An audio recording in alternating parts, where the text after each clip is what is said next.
this patient was referred to me by my top referring dentist.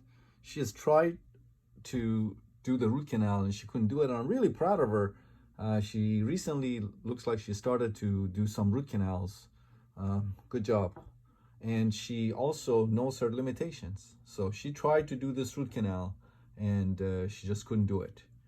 And instead of messing it up or doing it anyways, not doing it perfectly and doing it anyways, just messing it up and doing it, instead of doing all of that, she put calcium hydroxide in the canals, temporized the tooth, and referred the patient to me. So excellent, very good. I'm proud of you. Keep going. So yeah, take a look. She's also, it looks like she has recently started to take CBCTs. So these are what the CBCTs that she sent me for this tooth number 14.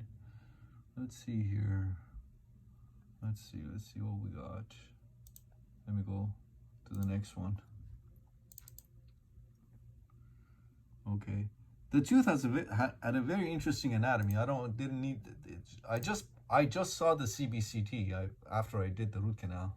I hadn't even seen the CBCT before the root canal. I just saw it when I was gonna present the case, and I'm looking at these and I'm like, what are these? And I clicked on them and she just sent me a CBCT. So this tooth, when I looked at the PA, I knew it was a special tooth. All right, take a look at it. I've treated a few of these before. I've treated a few of these teeth before. They're kind of like the equivalent of the C-shaped anatomy for the upper molars. Usually you get the C-shaped anatomy with the second molars on the mandibular mandibular teeth. But in this case, this tooth had a kind of C-shaped anatomy. So what it was that basically the palatal and distal buccal anastomosed, and anastomosed not just by just a little tiny canal or little tiny corridor, they anastomosed pretty substantially. And I will show you my post-op radiograph of the tooth. But back to these CBCTs. So take a look here.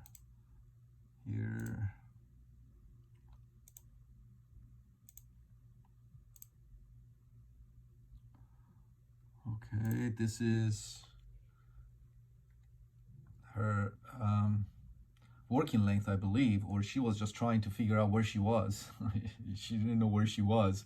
She was kind of confused. She was like, okay, she has a file in the palatal canal and she has another file in the distal buccal canal. Well, she didn't know that they joined, but I could clearly see them joining under my surgical operating microscope. And look at that, a rubber dam clamp. I'm proud of you, doc. Good job if you're watching this video. And then she puts a file in the MB1 canal, and then I think she's like, I'm done. This is too complicated. That's great. That's the sign of a good dentist.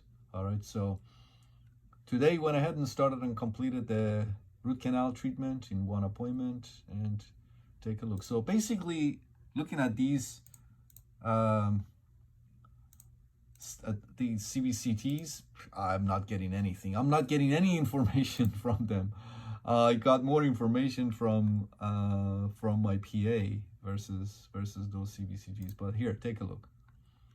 So this is one angulation. So you can see MB1, MB2. I'll open the MB1, MB2 more so you can see. Take a look at that conservative endoaxis. That's the distal buccal, and that's the palatal, and you can see already here that they're joining. Okay, let me show you another angulation.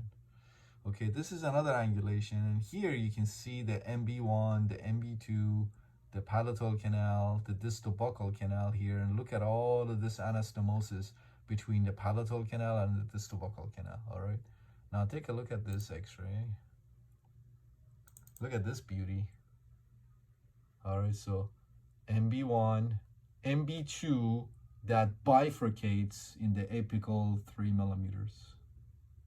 Okay, that's the palatal right there, and the distal buccal is right behind the palatal, but you can see it right here.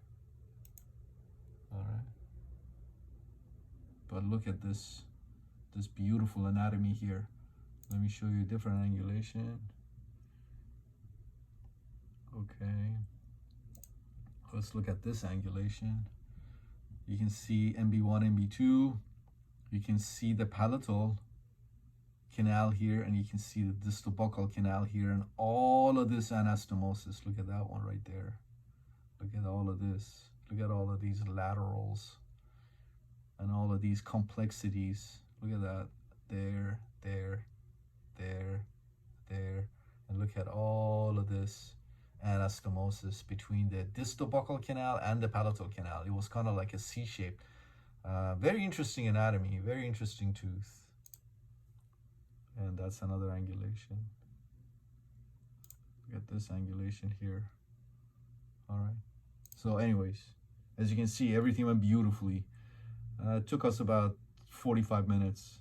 We went ahead and temporized the tooth and referred the patient back to his dentist for the permanent restoration.